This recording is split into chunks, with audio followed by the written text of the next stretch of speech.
Le jambon et champignons et roulegar de la piscine.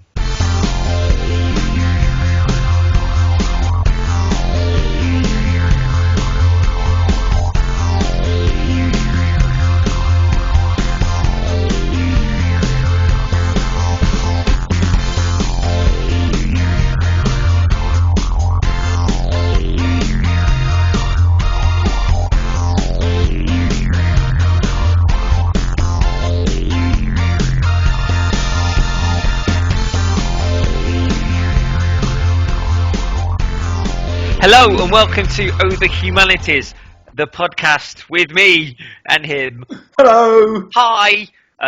Yeah, that was kind of an enforced sort of. It was an athletic burst. Yeah, it was trying to get off on the right foot, wasn't it? I think we're there. Let's keep the energy levels high. It was verve.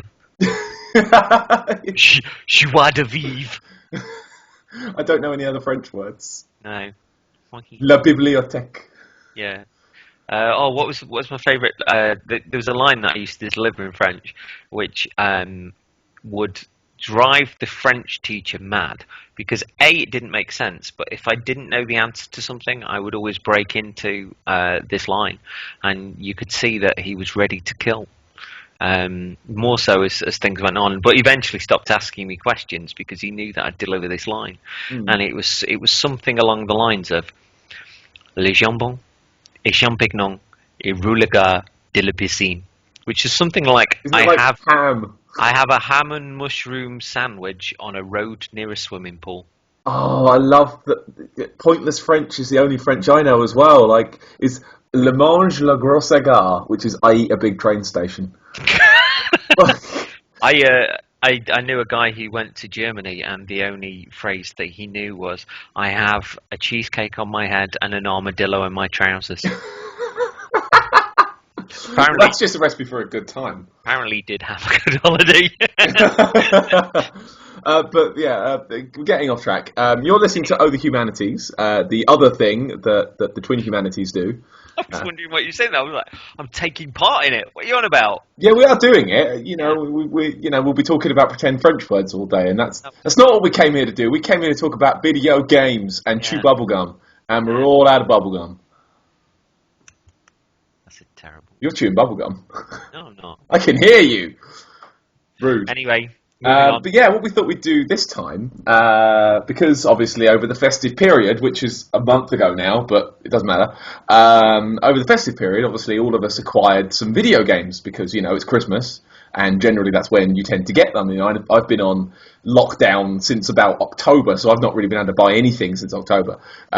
So we've been acquiring games like no tomorrow, either by getting them for Christmas or by buying them with Christmas money thereafter. Them sales, yo. And we thought we'd go through, you know, what we've played, what we liked, what we didn't like, and, you know, essentially this is what I got for Christmas. So what did you get for Christmas, Patrick of Patrick? Okay, the first thing that I got for Christmas, and this was from my mum, I think. Thanks, Mum. You know, good shout. Admittedly with some help from Laura, is I got the Ratchet & Clank HD trilogy. I've seen you playing this a lot on PSN. And yes, I have. I've noticed you twatting about with it on Twitter. So. Yeah, I do. Well, the Ratchet & Clank games are one of my long-time favourites. Like, since the very first one came out, I played the demo for it in the magazine, and I was like, this is brilliant. This is what I want. This is jumping and the cool guns and the suck cannon, and this is all the cool things that I like. So I bought it immediately. I've pretty much since bought every single game in the series thereafter, except for the recent one, which was Into the Nexus I've not got, and the Tower Defense one, but I tried the demo and it was shockingly shite. Really? But otherwise, I have all of them. And yeah, I've been looking to get hold of this trilogy for a long time. Like, it's been 30 quid pretty consistently for about 6 months. Oh, it's terrible when you keep your eye on a game, waiting for that sweet spot, and then it's often the time that you just think, "Fuck it, I'm buying it," and then after that, very shortly after that, it bounces in. Because it was the other way around to the Jack and Daxter trilogy and the Sly Raccoon ones that came out before it. They were down pretty cheap, almost within about 3 months. They were all down to reasonable prices, but the Ratchet and Clank one has been in very short supply. And whenever I've seen it, it has been 30 quid. And it's been like, really? Like, really? Isn't that the No, I'm thinking of Jack and Daxter one now because that was on PS Plus It recently. was, yeah, all the Jack and Daxter games on PS Plus. Apparently, the Vita ports are terrible, but the PS3 ones are good. Oh right, okay. This is from someone I know who likes it a lot. Bread Knight, shout out.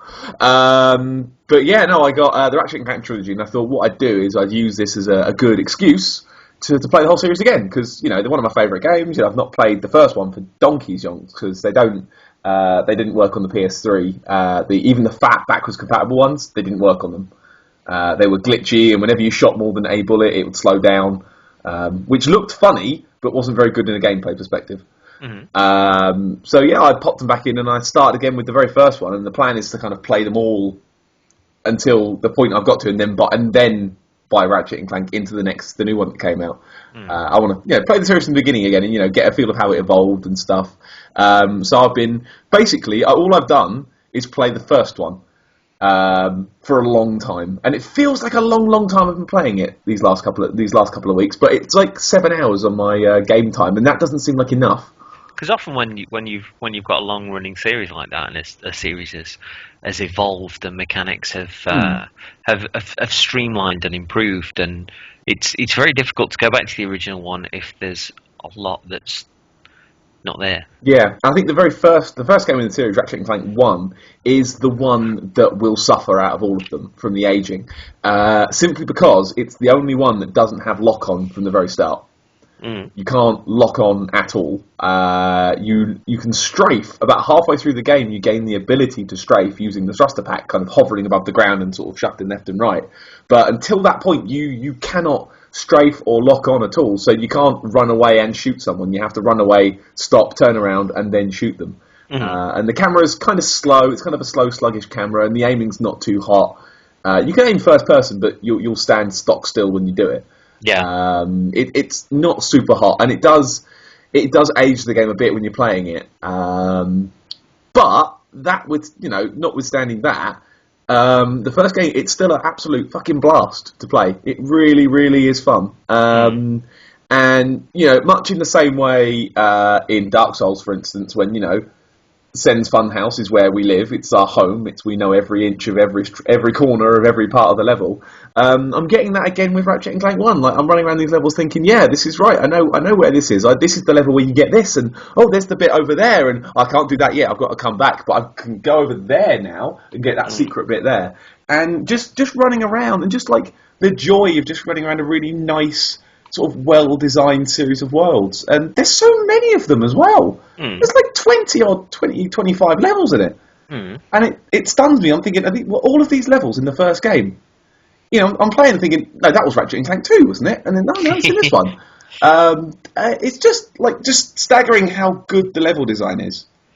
Compared to other platformers that have come out far more recently. Knack. Looking at you. Just coming from one to the other, it really does show what a difference good level design makes. It really does, because you've got Knack, which is square boxes where you run from one combat encounter to the other, all of them the same, nothing changing, just boxes and boxes and boxes and boxes. It's like they've drawn, like Laura says, you've drawn one piece of concept art and made the whole level off that one picture. Whereas Ratchet and Clank, they've taken a more. They've really all the levels. They've got layers. There's a bit of city, and there's some sewers, and there's some swingy bits, and there's some swimming bits. There's lots to do in every single level. I mean, you've got history with Sony and kind of. I don't know. They're mascots, and it seems in many ways that. That Sony are kind of eschewing those characters now. I mean, I know there's been a falling out with Insomniac, and Insomniac appears to have lost their way in a staggering way. But Views. Views wasn't great. Yeah, but it just seems strange that Sony, because I'm sure there'd be a degree of fans that would sort of rally around like a Sly Raccoon or a new Jack and Daxter or a Ratchet and Clank, because they're old favourites, and it'd be interesting to see what could be done on the new machine. But quite why they do Knack, I don't know. A lot of my feelings regarding that, from looking at Knack and not having played it, are pretty similar to the recent Transformers films in the way of just because you can get a million things to twiddle at the same time doesn't mean you should. Yes. It looks nice, but ultimately pointless. Mm. I agree. Knack just doesn't have the charm, doesn't have the personality, doesn't have the interest, the fun to him. Like, he looks, when he's kind of big and he's all spiky, he looks, kind of cool, but he's not a patch on Clank. Mm. He's just not a patch on any of them.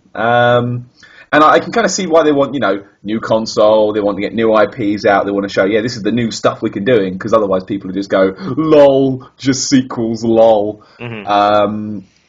And not wanting to start anything, it's kind of what annoys me a bit about Nintendo's first party, because come on, there's more than a plumber. Come on, guys, just give me something new, just once, please. Because they don't do anything for me, and that's just me. I appreciate that is just me, but Mario, Luigi, Donkey Kong, they just don't do anything for me. Yeah, but you've just set your own trap and walked into it, because whilst those characters don't do it for you, they're established characters that people love on that system. Mm. So essentially, what you're saying about you'd love a new Ratchet and Clank, you'd love a new Jak and Daxter or a Sly Raccoon. The same applies to Nintendo, and the fact is that on Wii U they seem to be pouring a small amount of love and creativity to the characters that were there in the GameCube. Oh yeah, totally. I don't know what it is. Again, this is really, it's just me. Like, if Knack was as good as Ratchet and Clank and Jak and Daxter and Sly Cooper, it'd be fine, great, no problems. But it was shit. Mm. And if it was a good IP, if they'd done well with it and they'd not just made it boxes with combat encounters in them, then I'd probably have a lot more to say and I'd be a lot more happy with it. I think they were, maybe even trying to go for the, the Sackboy. Mm-hmm. Something like that, but they just didn't hit it at all. And I do like a nice, what are they called? How would we describe them? Sort of cartoon character action platformer type. Yeah, thing. I'd say character platformer. Character action platform type thing. I do like one, but I want to see something fresh but also good. Well, I think, and that's the sticking point. It's getting a new IP that doesn't suck. Yeah, I mean, I think it depends what you do with established IPs as well, though. Mm. I mean, for Christmas, one of my games was Super Mario World, and it's astonishing. I struggle with November, December, January, because from being young, my family sort of there was a fair bit of infighting, and things became fractured, in my teens. And so, whereas you've got this time of year, which is very much about family and being close, I don't have that. So it's and as the nights get darker and stuff, I do struggle with like November, my birthday, December, Christmas, and January, sort of New Year. It's difficult for me to get through. And over Christmas, I was really ill anyway, working lots and not really having a tremendous amount of time to get home and have an evening or get under a duvet or whatever before I was back in the next day.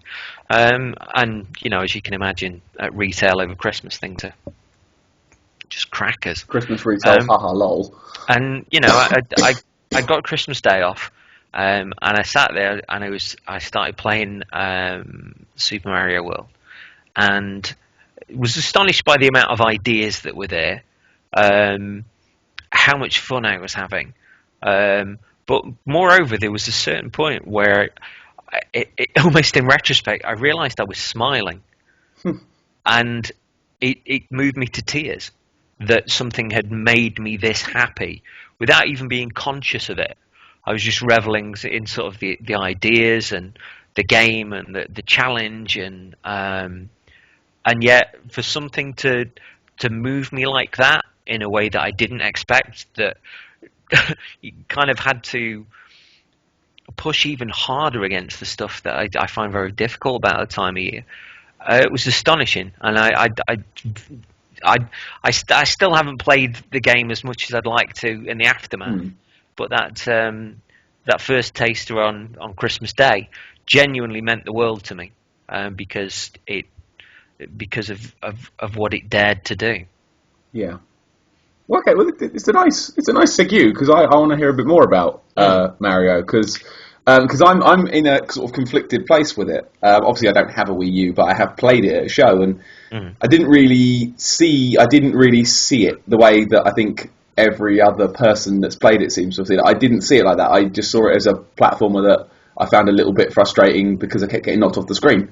But you had like 4 at once, didn't you? It's 4 at once, yeah, and I just found it a little bit too sort of chaotic. Like you were falling off the screen every 30 seconds or so. Oh, come on, slow down, guys! And before they're all gone, and I didn't get the magic that everyone else seems to be getting. And I'm just curious how the full game plays out because if the whole game's wonderful, then fine. I just didn't get it in my taster.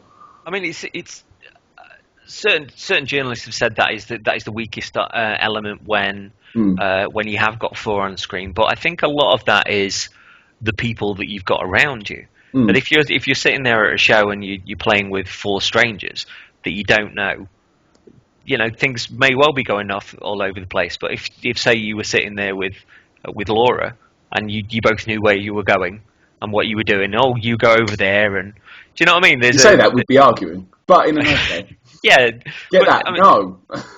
But there's lots and lots of hidden stuff, and little quirks and nuances that even when you go back to the early levels, you tend to try and get. I mean, I'm the sort of person where folks have often said, "Are you a Sonic or a Mario person?" And I didn't get on with like, let's run 100 miles an hour Sonic. I'm the sort of person that will try and find everything.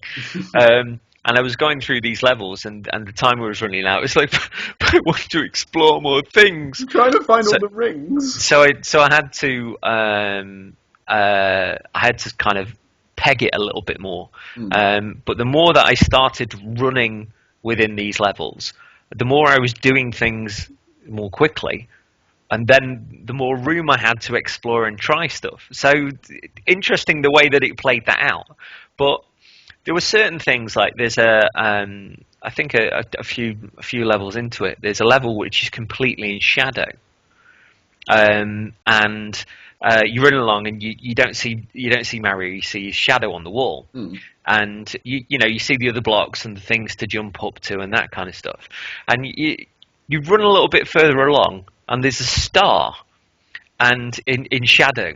And you don't see any star anywhere nearby, but there's a shadow. And then you start running towards the screen, and you realise that it's not just the level going sort of from left to right, but you can kind of run towards the screen, and it starts sort of the star's right on the other end of this kind of tunnel that goes towards. And I was like, that's great. And they even play on that a little bit with. Like later on, where there's kind of what you think is a Bowser, and you go down, it's just like a cardboard cutout that's placed further towards the screen when you run into it. Oh, I think I've seen that one somewhere. Yeah. And you start getting into the levels where you can use the gamepad, where you can pull blocks out from the main screen. You can sort of pull blocks out and jump on them, and you can sort of scratch the screen, and when you see a flicker of an enemy, and it will reveal them a little bit more and kind of tickle them into life and stuff. And that's really good because when it just becomes second nature when you've seen all these blocks, and maybe there's a ton of these sort of big block boxes that are almost like drawers. Yeah. In a chest of drawers, and you have to pull them out in a certain order to get up to the top, and that was really cool. But when it got to the level where you're essentially on this big live inflatable dinosaur, and you're riding on its back, and you're essentially just going across all these waters and like diving down through these hoops, and it's phenomenal. And like the little dinosaur sort of wash you off at the end and stuff. Yeah. The colours are fantastic. The game plays like a dream, and it's a beautiful game. There's so much invention in there, and many of the reviews have said that often it'll come up with something really, really cool in the game, use it once and not use it again. And that's when you know you've got a design team that are really, really on the ball. Yeah, I mean, not even coming back to use it a second time, just leaving things alone. Um, and you get into levels where there are these sort of machines that are kicking out these explosive footballs, and you can kick them back. And it's just fun. It's plain old fun, and not even in a.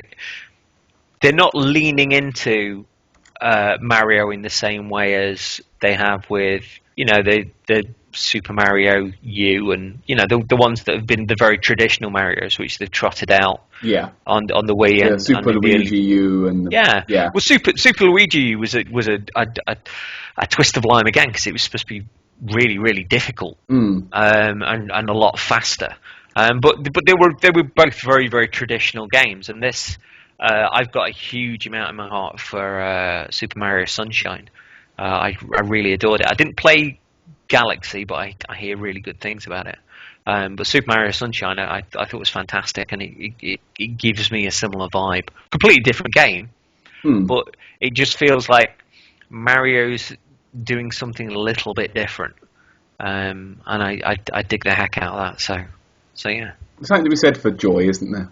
Well, like I say, at a point where I was, really quite down, and was streamingly ill on top of that, for it to break through even barriers of consciousness and make me smile, and then that realization moved me to tears. It was just, I can't really explain it, other than the fact that it was a little bit of magic on a Christmas day that I didn't think I'd have.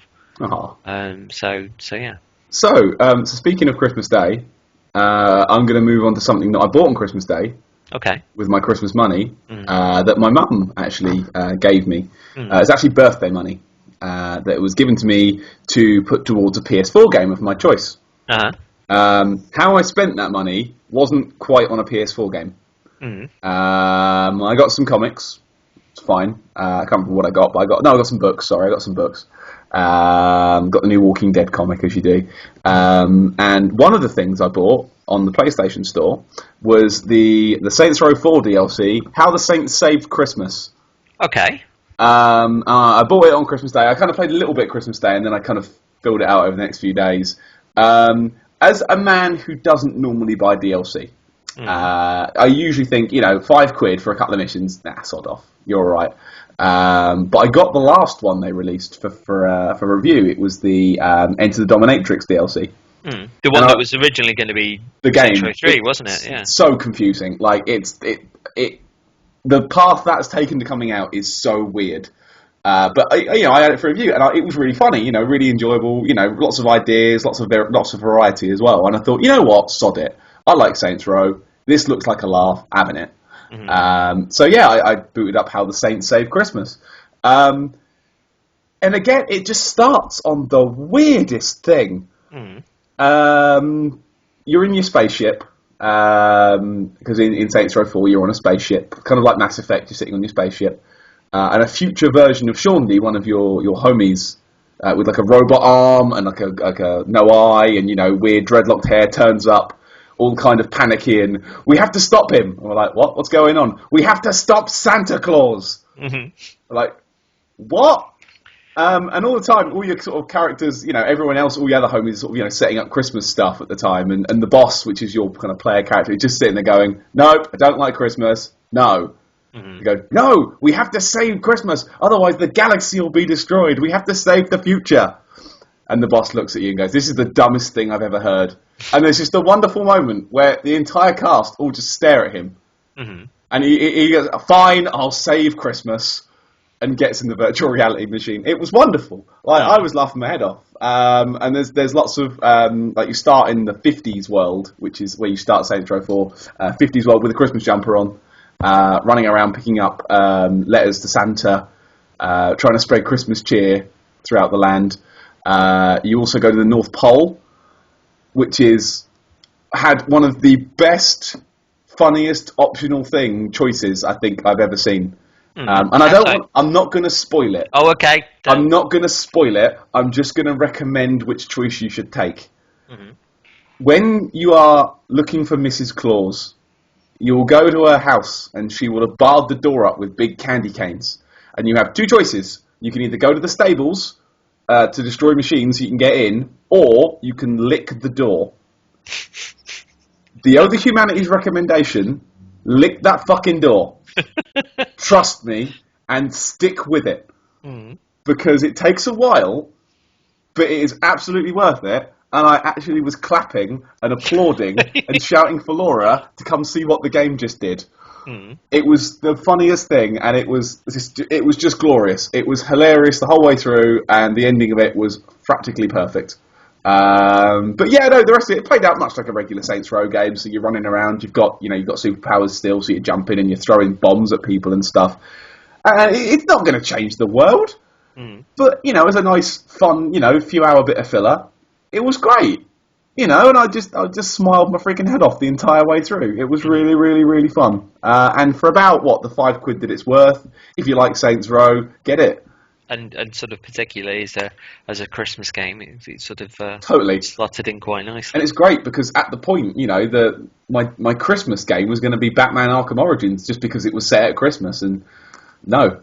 That was going to be this year's Christmas game, and no thanks. This is definitely my favourite Christmas themed game that I think I've ever played. So yeah, How the Saints Saved Christmas. It was delightful.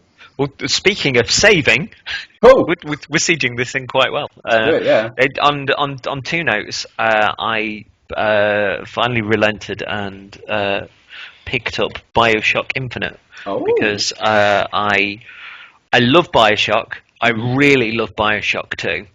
And saw that game was selling not the top end limited edition, but the medium one, which came with a little art book.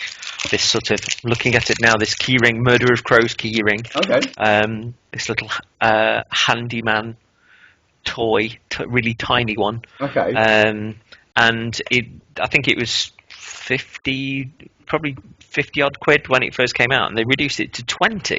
That's reasonable. And I was like, fuck it. I say that I have a really good relationship with BioShock with the first two games, and I do. But when I played BioShock Infinite initially, it was on rental, and I didn't click with it at all. And this was, all the reviews were swimming around and stuff, and this was when Love Film were doing game rentals, and I was really excited to get it, and I put it on, and thought the game world was fantastic. Yeah. And even now, sort of the combat, I actually really quite enjoy. But the big problem for me is that and I've mentioned this before, but the NPCs just don't say anything. Really? Like, yeah, you kind of. Because it seems like the kind of game where they would. Yeah, I mean, in Rapture, a lot of the people were bonkers and would sort of exclaim something, and then just try and get you. I mean, there weren't many of them, but they stood out, didn't they?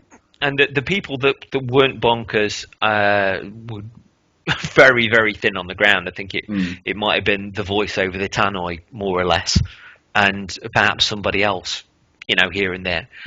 But you go into Rapture, and you're going to New Columbia, and there are people that talk to you, and initially, and then just look at you.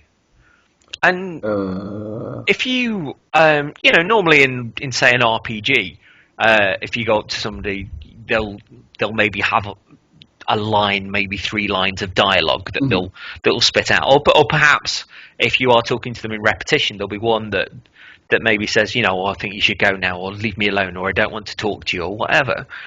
But a lot of the time, you'll kind of, like the other night, I walked into this room, and aside from the very racist whiteness of the place, I walked into this house, and there were posters on the wall which were saying, Save the Negroes, that we will not stop until their lives are considered as worthy as ours. And I was like, cool, fantastic. Cool, yeah. Yeah, and I walked into this house, and there were two people there that were shocked that I'd gotten into the house and said something. And then there was a noise at the door, and someone saying like, open the door, and then they moved on. And these people, these two people that were inside the house, just looked at me. And if I moved left, they literally did a comedy, turned slightly to where I was, and stared some more. Oh. And then if I went like all the way right around, they'd literally be like, ba-bum, ba-bum, ba-bum, like turning round to where I was. And if I went up to them, there was no dialogue option. There was nothing that they said. Like you could just simply have it as I think you should leave now. Or if you stay here, you're putting us both in danger, or just something to kind of sort of sit down at a table maybe and sort of look at their hands. Yeah. Even if it's like a few bits of dialogue, just something to kind of brush you off in the direction, but to take care of the story. But literally, they stand there and they just rotate to face wherever you are. And there's loads of this in the game. Like when you first sort of get into the main part of the city, you're walking in there, and people are just standing, staring at you. And you walk up to them, and there's no dialogue option. There's nothing that they'll say. Even like there's rumours of a Pinkerton agent. You should keep going, or. There's nothing like that. They just fucking stare at you. And at first, when I rented it, I was thinking, is this maybe part of the story that are these like animatronic people and stuff? Because that's what they came across as. Yeah. Something that you might go past in some sort of boat ride at a crappy theme park. But no, and I've not got to the point where I meet Elizabeth yet, so I am sort of still early doors, and I do enjoy the combat. Some sinister stuff that's there with some of the baddies, and some of the satellite things with regards to the story is starting to get really interesting. But if you don't take care of the more mundane aspects of your world and just polish them, just paint them with a little flourish to kind of take care of business, to push you on, to keep you going to the other stuff that really is good, then that still seems mundane. That pulls me massively out of the world, and rather than really bonk, isn't it? When a game that's arbitrarily more sort of story and people focused, of all the releases, it's probably the one that you want to talk to people and learn about the world, can't do it. And something like Skyrim, which is enormous, you can talk to anyone, and they'll always have, even if it's something banal, they'll always say something. And they'll piss off and do what they were going to do anyway. Like that's exactly the sort of reference point I was looking for. And it doesn't take a huge amount of dialogue. And for it's something that I've not seen mentioned in any of the reviews for it.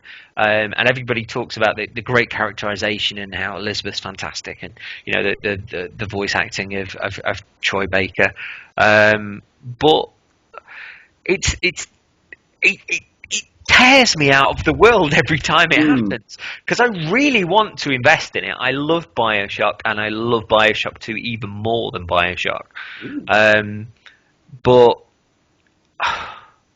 and I do miss Rapture. I miss Rapture a lot. But the city's great. The city's fantastic. But I'm not sort of sitting back from it from a vantage point of having seen all these reviews and just going like, well, I don't think this is very good. It's just like I'm almost grasping it with both hands around the shoulders and just shaking it. Just talk to me, like please. I just want to love you so much. You want it to be good, and it's frustrating when you're stepping up to a game like that.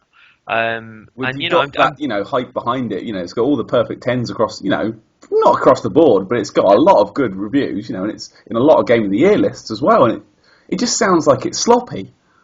That aspect of it is just seems unfinished, Mm. and it just seemed like they kind of sewed up the holes a little bit to get it out the door. But I don't know. I mean, there are some really cool bits about it. Yeah.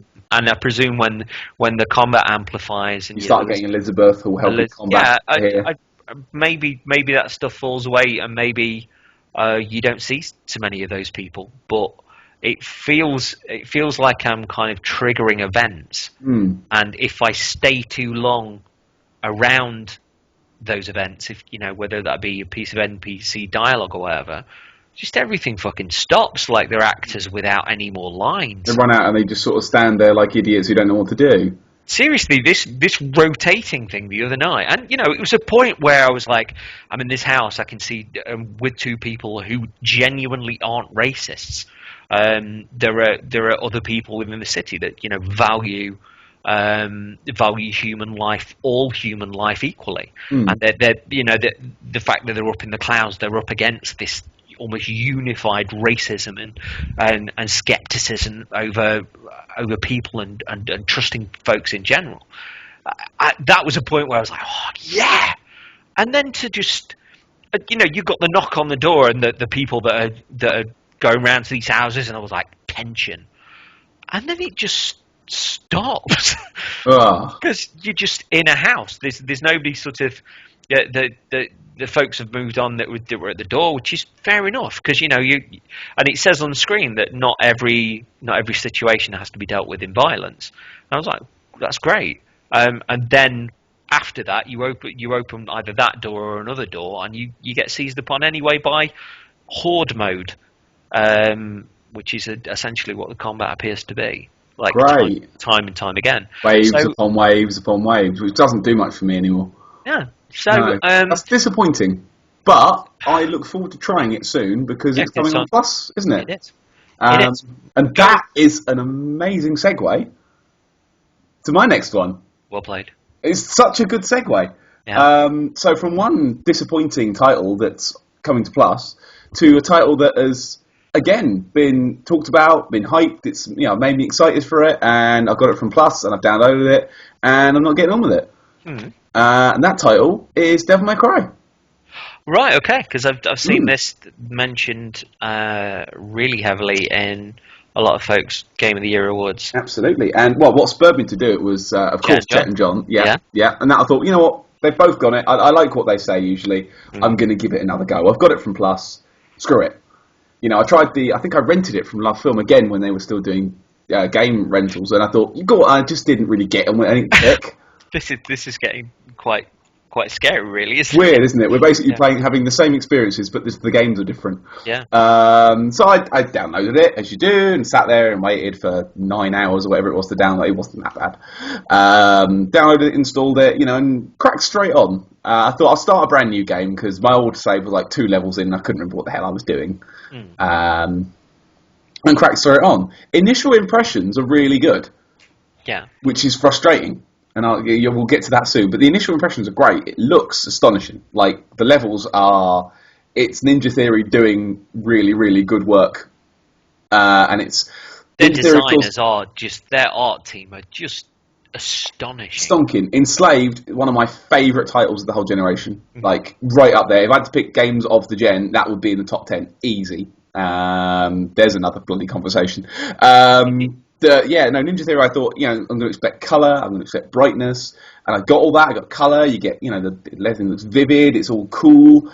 You're basically fighting in limbo most of the time. And what Chet and John both, alluded to, that limbo itself is an enemy, so it can twist and warp. Kind of big words that appear on the wall, like, get him, or he's here. And things will start attacking you, and, like, bits of floor can kind of rip away from underneath you as you're running along. There's one incredibly great bit when you're running sort of down a church, like the main room of a church. I don't know what that's called, with all the pews in it. Yeah. And you're running down sort of the middle of it, and then the sort of the bit you're running on will pull back by about 10 feet, and then you've got to kind of do a little bit of jumping to get to the next one. Then that one will pull back as well, and it's kind of stretching you further and further away, but you're getting closer and closer every time. And that was great, it's like, yes, it's really cool. You burst through windows, stuff smashing around you. It's cool. Dante, bit of a dick, but you can kind of see why he's a bit of a dick. Mm-hmm. He's half-breed angel demon kind of kid. And if you were, outrageously good at everything, you would be a dick. Yeah, of course you would. And you would, take women back to your trailer every night and just fart about. You'd be a dick. And I get that. I didn't warm to him per se, but I understood him. Kind of like Joel in Last of Us. I didn't warm to him, but I understood him. Mm-hmm. And then you start picking up like bonus abilities. So when you start, you've got your regular sword rebellion, for your sword combos. And you also start picking up the guns, ebony and ivory. I mean, you are a different Dante, but you're doing the same things. You're getting the sword, you're getting the guns, you're picking up the health crosses to give yourself more health. You're picking up red gems. I think the red gems to upgrade with. Okay. You're getting upgrade points to spend on combat abilities and gun abilities, that sort of thing. So it basically plays out very similar in terms of the upgrade strategies. And you start acquiring new weapons to use, which aren't actually equipped as such. They're more like modifiers. And if you played Heavenly Sword, you'll immediately know what I'm talking about, but I will explain. You at certain points, at 2 points, you get new weapons to use, which kind of fuse with your sword. And the first one you get, if you hold down, I think it's R2, your sword attacks will instead become big, slow, chunky axe attacks. Which are slower, and you can use them to break guards and knock away shields, that sort of thing. And do a bit more damage a bit quicker, and it gives you a different move set as well, which can be upgraded independently as well, which is cool. I like that. That's cool. It's quite a bit to take in because it does throw things at you thick and fast, but it's interesting to give you a bit of thing to play with. You also get very shortly after that, you get it turns into a scythe as well, which is a light attack. So it'll do light attacks and it'll sort of spin and twirl and go all around you and stuff. And it's kind of cool. Again, so much like Heavenly Sword, you had strong, medium and light attacks you could do just by holding down a modifier to your shoulder button rather than equipping a whole separate weapon. And it gives you a bit more freedom in your combos as well. You can mix around, loads of different moves and, keep it going a bit balletic, And when it works, it's great. You're rattling around and knocking things left and right. The combat's okay. It's a little bit too much to take in all at once for me, but that's just me. I prefer a bit of more... I'm a God of War man, I like to be able to roll dodge out of everything, and you can't quite do that here.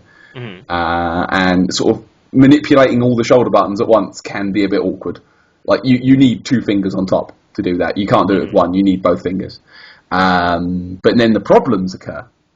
The problems occur because then you start earning the grapple moves, which are using the same buttons, the same modifiers, but they modify the gun attack, essentially. So without holding modifier, you shoot the gun. When you press triangle, you shoot the gun. If you hold down R2, you kind of grapple things towards you. So it becomes like a grapple attack that can pull things towards you. If you hold down L2, you can, which is the blue one, you can grapple 2 things. And these are kind of set points, so they're either blue or red. You can only interact with them one way. Okay. But you can, use it to kind of platform and pull yourself along. Like you can use the blue one a few times to kind of essentially sort of, back claw across a gap, pull yourself out a platform to land on it and crack on. When it works, it's great. But twice when I was playing the game, I came across 2 of these particular bits that just don't fucking work.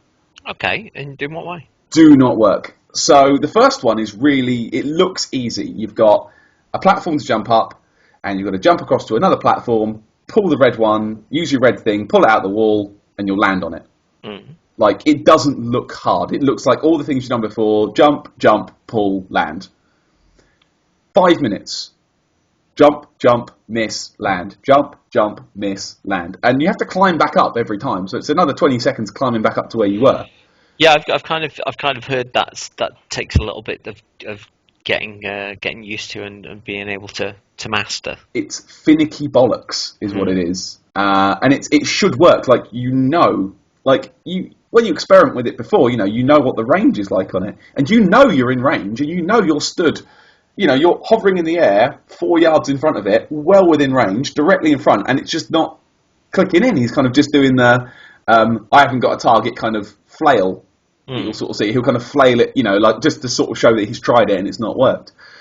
And after 5 minutes, I somehow managed to get onto the next platform along. I don't know how, and bypassed it completely. It was a complete fluke. It involved jumping around a corner and using kind of, attacking in the air just to get a little bit more leeway, just to land right on the edge of this platform. And it was pushing it. If I didn't do that, I wouldn't have been able to do this bit. And it didn't feel like the way you were supposed to do it at all. But I got past that, and it was annoying, but I got past it. The next one was a game breaker. Oh, well, blimey, no. Complete game breaker. It's in Chapter 5, when you go to the Virility Factory, which is the energy drink that manipulates people's minds, which is cool. It's interesting, and I wanted to learn more about it. I was like, yeah, this is interesting. I want to, I'm enjoying the plot. I want to play it. And you get to a point where you, again, jump, and you use the red claw, which is the pull stuff out claw, and it's definitely jump, red claw. There's no other way to do anything there. And this time, it's a pit that you fall in. Rather than landing on the floor and going around, it's a pit. And when you fall in the pit, you lose some health. Not much, like a 20th of your health. It's a chip. I used up 2 entire health bars trying to make this work. And there literally is no other way you can go. Jump, red claw. It looks like the easiest thing in the world. And my hands are flailing around as I'm talking because it's annoying me so much. It looks so dumb and so easy, and it just doesn't fucking work. And I reloaded the save, because it dumps you back miles as well. Realised I tried again, same thing happened. Stuck. Could not work it out. And I looked on an FAQ, and it said, jump and use the grapple. I was like, that's what I'm fucking doing! And I don't know whether it's a bug in the game, whether I don't know, I just can't get the hang of the timing, but it doesn't feel like I'm doing it wrong. Like, it feels like this is what you're supposed to do. It's not like, we're not playing Ikaruga. We're going to jump, and grab a red thing. It's not hard. But I couldn't get past it. And I burned 2 whole health bars. And I thought, you know what? Fuck it. I've got better things to do with my time. I wanted to like it.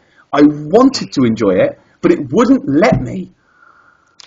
Well, on kind of a similar note, I've gone into something hacky-slashy choppy, which I was... I know what this is. I know you know what this is, and I was kind of pre-warned that there are certain things to look out for, and that there are certain things to master, and certain things that the game doesn't tell you, which is handy to know, and so I've been keeping an eye out for Metal Gear Rising for a while, and say it properly.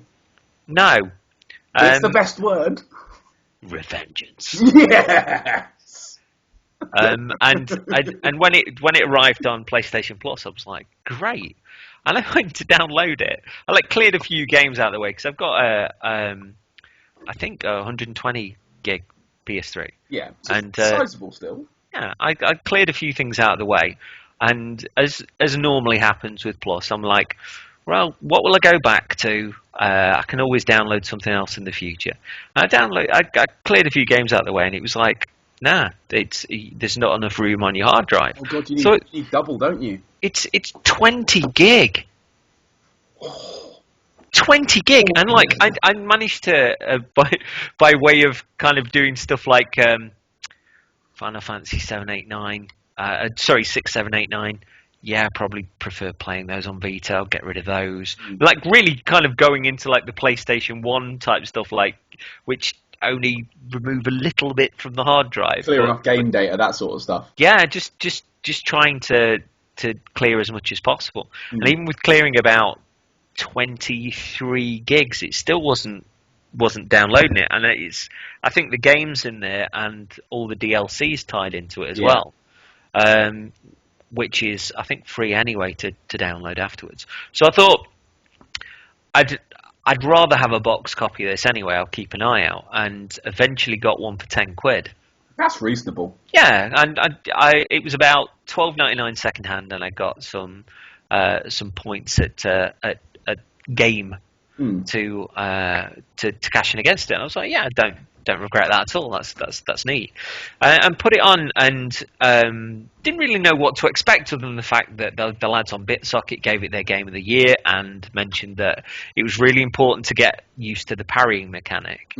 And then it's cool you mentioned the game of the year. It nearly made my top 5. It was close. It nearly did it. I'll come back to that in a minute, but there was something posted by Louis P on Twitter. Mm-hmm. It was a link to a video with somebody basically saying that it's showing the things that the game doesn't tell you to do and the things that it's really good to get, like make sure you enable the health paste and the first sort of shop that you get, and mentioning a bit more about the parry mechanic and stuff. So I was sort of trying to take a lot of this on board before I went into it. But what genuinely surprised me was, I mean, the story is, in the best way possible, as cheesy as fuck. Yep. Like an 80s action blockbuster, but not even in a bad way. I was sitting there kind of grinning to myself. It's Jean-Claude Van Damme rubbish. Yeah. But in a good way. I think it's better than that. I was sitting there really liking it, and the point where Raiden gets his sword out and stuff, and sort of throws his suit off, and the sword hovers. I was like, I didn't understand that. I didn't understand how he physically did that. I don't even care. I was like, oh my god, Raiden's really cool, and I've got no history with Metal Gear Solid at all. I've not. I've never which we played need it. To fix. Yes, which we don't need to fix. So yeah, I got into the game, and I was just really enjoying it. And the little things like the ninja run felt really like the Flash, and there were certain bits where I didn't really take for granted that I could cut into anything, and it was like, why not try cutting down that fence? I was like, well, I can do that, can't I? Go on, then. So yeah, the chase sequence was just superb and like really high octane. And in the opposite way to what I was saying about the Mario versus Sonic, I was really kind of enjoying this and trying to get into the parry mechanic, but I hadn't done it really that successfully at that point. Got to the first boss, or the first stage with the first boss. And was running around and kind of chopping the legs and stuff, and I was like, "This is just ace. This is just." And I can tend to be a little bit irksome with boss battles because I never really liked them that much. But this provided such a degree of spectacle. Yeah, that I was loving it, and it's what I look for. I'm a fan of a spectacle game as well. Like that's why I like God of War. You get big, cool shit. Well, when on the second fight that I had with that massive boss, where you're on top of a building, just slamming down those fists and launching the missiles at you, and you go into blade mode to sort of chop them down. And I like the fact that the game is almost willing you to succeed because it's dropping health here, there, and everywhere. When you're chopping up those missiles before they explode and stuff. And it took me a fair while to click on that I was actually doing damage, because I know it's got a health bar, but there were certain points where it went into that hold down L1 and like go into sort of freeform, go nuts on him, super chop mode. Yeah. But I didn't know quite at that point quite how I was triggering that it on that boss, because it's got like those petals in the center that open up in its face. You can't jump and hit them, and when it tries to kind of smash down on the building, it ends up pushing its face like into another building. Yeah. And I eventually got there by doing damage to those front bits anyway, and it kind of exploding. But yeah, I'm really the running up missiles to kind of kill it eventually brought back fun, isn't it? Brought back memories of From Software's highly underrated, can pick it up for £4, Ninja Blade, which is kind of a superhero ninja God of War kind of mashup, where there was a certain point where, if I remember rightly, you jump off a building on a motorbike and then run up a train to kill a monster. Oh yeah, and the bit with Raiden where he was running down a building as well. Oh, isn't that dumb and brilliant at the same time? game on. I'm actually seriously considering like investing in that version with the Play Arts Kai figure because Yeah, I've seen it drop to about 40 quid now, and part of me is just going, I'd really like a Raiden figure. yeah, And those Play Arts figures go for a fair bit on their own anyway. they do. So I was figuring that I could probably get no, I wouldn't get much for the game sort of now, but yeah, I would really like a figure because I'm looking at Raiden and thinking, you're really cool. But I know the majority of the Metal Gear Solid fan base like look at Raiden and just go, nah, mate. Well, I'm one of those. I'm one of the few because the Metal Gear Solid fan base. I'm a big part of that. Yeah. I'm one of the few people that don't actually mind Raiden.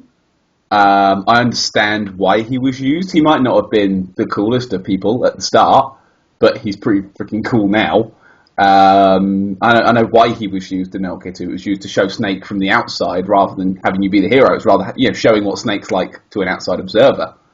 And that was cool, But yeah, to seeing Raiden morph into this kind of weird, angry cyborg man has been really, really interesting and cool. And I was one of the ones when I first played the demo. I was on the very, very vocal "I don't like this" side. Yeah, I remember there was you and there was Fox McCloud 555. Yeah. He was saying that you didn't click with it. No, didn't get on with it at all. I found the parrying rubbish. I thought there was no dodge mechanic. I was annoyed at the Metal Gear, the geckos, the shorter ones that move. You might not have met those yet. I think the demo level was just past that initial bit that you've done, the first boss. I didn't click with it. I thought, oh yeah, it's interesting, but chop, chop, chop, chop, chop, done, whatever. And then I sort of, rented it. I think it was one of the last ones I ever got from the film as well. And I rented it. I was like, holy crap, I'm actually having fun. And when you realise, hang on, this is good. Oh, I feel dumb. I should have played this earlier. Oh, this is actually good. And then as it goes on, it gets progressively more and more mental. That Ray, but the boss fight at the start against the Metal Gear Ray, the one that you've done, is wonderful. It's one of the standout points of the whole game because it is just they give you so much trouble in Metal Gear 2, and they're just such punk ass bitches in this one. It just shows you can just. It was the bit I think where you pick it up, don't you, and sort of swing it around and chuck it. That's metal as all hell. That is so cool.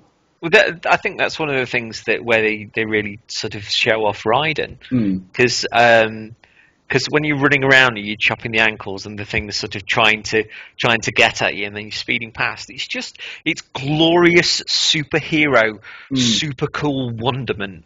In the same way as kind of, in a similar way to they were trying to do with Blood Dragon, I got a more sincere sense of it with this, that they were just almost doing their own 80s action movie rather than lampooning all of them. That has reminded me of something that I don't even want to say out loud because you are going to laugh your head off. Really? It is so 80s action film. Oh, you're going to know what it is, and you're going to send me a tweet when you've done it because you're going to know what I'm talking about. It is the stupidest, and brilliantest bit, and it's not far off where you are. So you're maybe an hour away from it, and I can't wait because you're going to laugh your head off. But it has given me a real taste for the Metal Gear Solid world, and that collection and the various other iterations of it have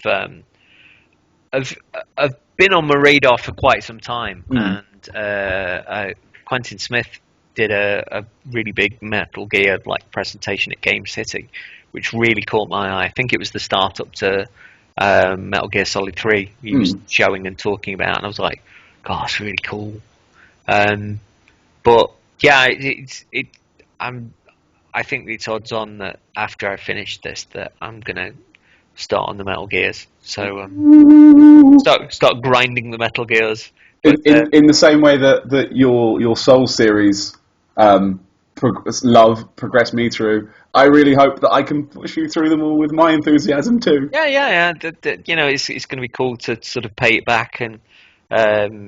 In a different way, and to draw off your knowledge like that. So I think I hope you love them. I really do. Yeah. If you can get hang of the stealth, I think you'll love them.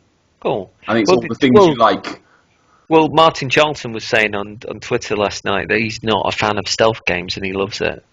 So that's because I'm genuinely not a fan of stealth games. Yeah. Or forced stealth mechanics as it is in a lot of ways. But yeah, I'm curious now. So I can't wait. Oh, I can't wait to talk about it with you. so which is the game that's sort of come left of centre that surprised you, or that you wouldn't have seen yourself getting, but all of a sudden you have and you started playing it? Well, to be honest, actually, I'll do my last one now. It almost fills that gap. I've got about 4 more games left on my list, but I think I'll do one more because we'll be here all night. We can talk a bit more next time. Yeah, we'll do next time. But I'll tell you about the last one that I actually got for Christmas. And it does kind of it almost fills that gap. And it actually relates back to what we were talking about at the start of the show about mascots and, IP that doesn't suck. And it was, again, the title I got for Christmas. This was from Laura. Thank you. Thank you. Yeah, thanks. And it was one I've had my eye on since it came out and didn't play it till after Christmas. And it kept up. Everything I played after Christmas was stellar. Really, really good. And it's a new IP. It's a platformer. It's all the charm in the world. I love it to absolute pieces. I beat it over about 2 days and it was incredible. And that game was Tearaway. All right, cool. Oh my god! Like I don't even know where to start with it. It's okay. So let's go with the logical facts. Let's go with the facts. So it's made by Media Molecule. The guys behind Little Big Planet. So they've got a quite a creative bent in how they make their games. I think that's fair. They like the idea of making things and things being made. And Tearaway takes this idea and just fucking runs with it. Everything in the world is made of paper, which if you've seen any pre-release stuff for it or any reviews or anything, you'd know that. But yeah, everything in the game is made of paper. That art design is just gorgeous. It's colourful and beautiful, and everything in the world reacts, and it will flop like you walk past grass, and the paper will kind of curl and fold as you go past it. And like you were saying about Mario, the new one, it's just so many ideas. Idea. Just so many of them. They use them once. Some of them they use, for the game. Some they use once and they just move on. Well, many of the people that are raving about like Mario are raving equally about Tearaway, and and back and forth. They've both been pushed out there as being really imaginative, wonderful, creative games that haven't sold as many as they deserve to. And it should have, because it was 20 quid.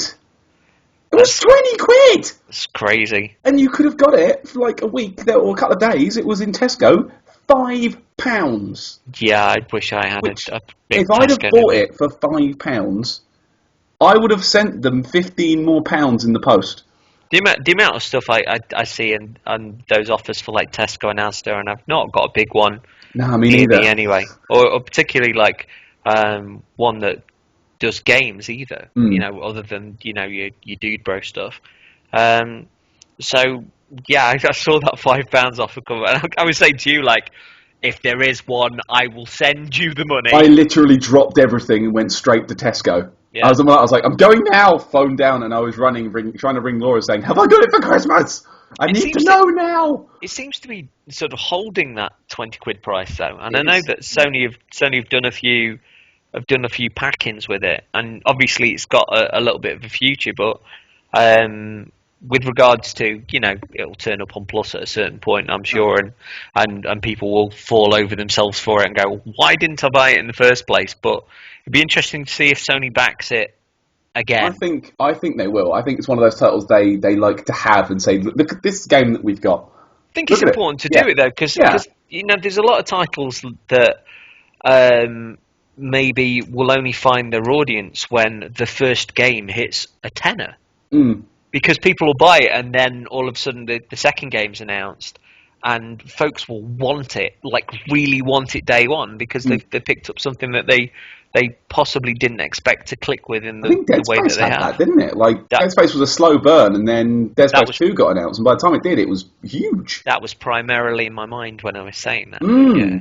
Yeah, but no, getting back to Tearaway, it's everything I said at the start about wanting, a new IP that was fun and was charming and had joy in it and wasn't fucking knack, with well-designed levels, cool-looking characters, worlds full of interesting things. It's it. It's everything I want. It's everything I wanted it to be. It made me happy to play it, and I was playing it, and I was grinning like a fucking fool for basically the entire game. Key to this is the mechanic that you are the sun. And it uses the camera on the front of the Vita, and it looks at you, and whenever the camera pans up to show the sun, it's you. Yeah, I love that. Oh god, Fantastic. it's your big stupid face. And other people have said this, but I laughed every single time, and I made stupid faces, and I go, and sort of grin and make idiot faces every single time it showed it, and it was just wonderful. It was so nice, and just the way that Iota, the character you play, who's basically an envelope with a body, sort of looks up at you and sort of waves, and you're like, oh my god, that's amazing. But yeah, keeping with the Little Big Planet tradition of creativity, it's not just a straight platform where you can create stuff within it as well. The first one, you come across a squirrel, and he's the king squirrel, but he hasn't got a crown. Oh no, you'd say. Oh no, what are you going to do? That's what you're going to do. You're going to make him one.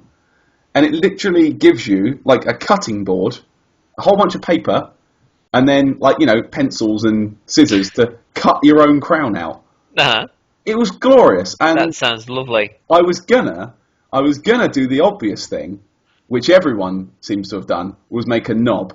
No, but I didn't, because I thought it's too nice. I'm not going to make a knob, as funny as that is. So I made a carrot, and I put a big carrot on the front of his crown, and then he wears it for the whole game. That's awesome. And you can go up to him and go, "Should we make a different one?" And yeah, let's make a different one, and you can make a different one. There's a snowflake. You can make a snowflake, and then as you go through, you see your own snowflakes coming down through the sky. Certain points, it asks you to take pictures of textures and uses that on the on the models in the game. You get a camera very early on, which is one of the best in-game cameras that has ever existed. Basically, it gives you Instagram. Is what it gives you. And I don't really like Instagram usually, but in this world, it makes so much sense. You can, anytime you want, you can stop, take your camera out, you can put a silly filter on it, you can, adjust the lens on the front, so you can do a normal, nifty 50, as it calls it, a nifty 50 mil, do a telephoto one, you can do a high speed one, you can apply blur to it and stuff. It's all really easy. It's literally just sliders and buttons just to tap, really, really easy stuff.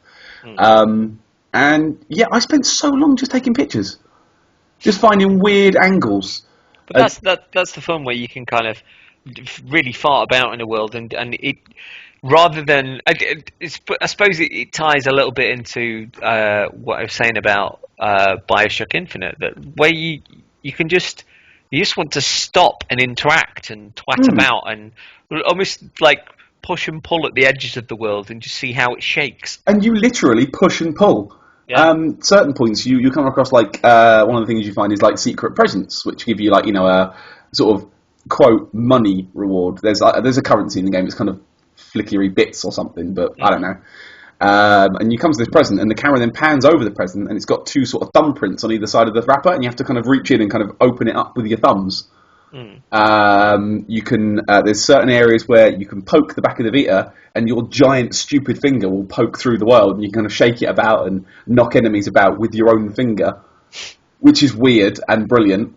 And you can actually choose how big your finger is and what colour you need the finger to be, so you can, it's definitely your finger. I could tell it wasn't mine then. The nails were too good. I'm the kind of man who eats his fingers to pieces, so they clearly weren't my nails, but yeah, just being able to interact with the world and feel like you were the sun, you were part of it, you were doing things. And the narrative actually it relates to that. It calls you the you. So whenever they say you in the game, they're talking to you. Oh, fantastic! Like capitalized you. You can with the camera, you can find white items in the world that have got no colour, because one of the things is that the bad guys in the game are stealing the colour out of things and ruining the world. So you take a picture of the white thing, and then the colour comes back to it, which is cool. But you also get a papercraft model you can download and make of that thing. Awesome. It's so good. and there's like 40 of them. And like it looks like everything in the game. It looks like you can build. You can build everything out of paper if you've got the time and the paper. Are you gonna do it? I'm gonna, yeah. You get in and it will say, this one's quite tricky or this one's easy. It's, oh wow, I can build a little papercraft deer, wicked. And it's all to the right scale as well. So if you print it all out in the same colour paper, it'll all be the right sort of scale. Some of the pictures they've got, on their own website, that have been printed out, people have made them and taken them to real places. Like there was it was one of the squirrels, I think, and someone took it to the end of a pier. Sort of had it looking out to sea. It was wonderful, really, really nice.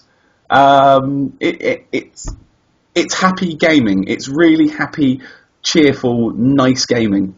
And do you think Sony will take should they do a sequel? Would you say that they should take that to PS4 and really push the world onto the next level, or do you think that the Vita's the perfect place for it? It's the Vita's the perfect place for it. It is it wouldn't work on another platform. But if they were to make a tearaway on the PS4, it would be a different game. But I think they'd use the PS4's features to the maximum. Like this is literally using every single thing the Vita can do, and it puts it together and it makes sense. And like the touchscreen stuff isn't hateful. Like it's not doesn't make me want to die. Like it's fun. The tilt stuff's fun, the camera stuff's fun, the making noises is fun. You can shout at it and it'll record your voice a couple of times. It's been thought through in an intelligent way as to how to use that stuff, rather than, well, I suppose we've got all this stuff to bolt on. What can we chuck here? Let's put and waggle what can in do it. This? Yeah, it's the exact polar opposite of that. It's sensible and it's just so many idea, and then when it finishes, it just leaves you just like, I was really happy at the end. Like I finished it and I was just smiling, and it made me want to go make the things that I'd just seen. Like Can't say fairer than that, though. Yeah, and I don't want to spoil the end because the ending is obviously The Last of Us is probably my favourite ending of the whole year because it broke me. But this is the highest praise I can give it. Is my second favourite ending of the whole year. And frankly, I wish I'd waited and played it before we'd done our Game of the Year podcast because it would have been on it. Cool. Easy. It would have been easily on my Game of the Year list. And I literally recommend it to every single person with a Vita. It is the Vita game you have to get. Gravity Days is not that anymore. It's Tearaway. And even if you don't like Media Molecule, if you didn't get on with Little Big Planet, or you don't like the whole creating and sharing kind of thing. Yeah, I've heard that doesn't matter because I'm not a big fan of LBP. It does matter. It does matter. It's wonderful. It's its own thing, and it's beautiful, and it's maybe 8 hours long, and it will just be happy joy from start to finish. Well, in taking for my final game then, taking happy joy and turning it to sad joy. I found myself in the company of a game that I bought years ago and played for a little bit and was quite taken with, but didn't. It was one of those things where I was swayed by something else, and I can't remember what it was. Yeah. But this game from the playthroughs I've had recently is probably one of the most, I'd say the most forgotten or unseen gems from this generation.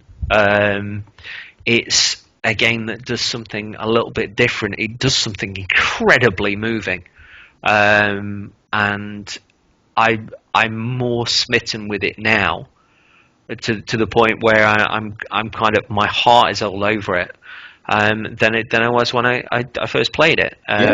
It's a little Japanese RPG that originally came out on the Wii called Fragile Dreams. Yeah. And essentially it's imagine Studio Ghibli survival horror. Okay. And you're a young boy, and essentially the world has ended. The world has died, and you're raised by this old man in this observatory, and the old man dies, and all that's left within this world are spirits. There's nothing there anymore. There's ghosts and sort of tremors of lives that have gone by, and this the old man basically sort of his ghost tells the boy to go out into the world and to discover. And there's a real sense that the world has gone, and that you're just treading water until you join everyone else. But there's this tremendous, almost like a zombie-like mystery of, I guess, of like what happened to the people and where they went. And the young boy eventually sort of sees this girl who's just singing towards the moon, and it becomes really rather taken with her, and she sort of runs away and disappears. And the boy, you sort of start venturing out, and you go into I'm sure it's like an underground sort of train station where there are all these kind of ghosts that are almost like sort of jellyfish and stuff. But you discover this radio that's got an artificial intelligence that you strap onto your back, and it's not completely robotic, but it's not completely human either, and it seems really nervous. Okay. So almost as if it knows more than it's letting on, and it starts testing almost your positivity a lot of the time. But the great thing is when you get down to this station, you actually hear the thing calling to you like, please come and help me. Water is getting into my system, and but it's coming from the Wii remote. Oh, that's like, cool. It's coming from the speaker on there, and the cool thing is that when you move the Wii remote around, it's the voice is strongest in the direction that the thing is. Oh, that's clever. So if you move it away, you'll hear the thing like, please help me, like disappear, and it's joyous. That's and really. I'm still reading. That is such a good idea, and that's such a good use of it as well. It's so well done. And the game is, I mean, there's so many games that will throw a million things at you, or do kind of a Bioshock Infinite and have to plug a horde mode in there, here, there, and everywhere. This game is completely content to revel in silence and footsteps and like beautiful design, and the interaction between you and this sort of artificial intelligence in this radio that's strapped onto you. And the boy looks, he's got like a little blue raincoat on, and a bag that's almost looks like a biscuit tin with a belt sort of attached to it. It's like this some really great design decisions. But as you go along, you will find things at the world, and you'll bring them back to the bonfire. And the things that you find will be infused with a story from someone that's passed away. But oftentimes that person is looking for the other part of their story. And it might be an old man that's lost his dog. Or it might be a little girl that can't find her mum, and her mum has clearly gone out looking for something and has died. And they're really affecting. Christ. So is there just to break? So you say it's an RPG. Like, how is there combat at all? Or is it exploring mainly? There is. There's combat that you explore, but you'll find these ghosts, and you'll pick up like a stick, but the sticks can break, and there's bizarrely enough there's this very Monty Python sort of guy that comes in at certain points that's wearing this massive duck mask that's got a pram full of things that they'll sell you, and you know the things that you buy can break, but I don't mind the combat. It was one of the things that a few reviews pulled it down for, but it's not terrible at all. Functional.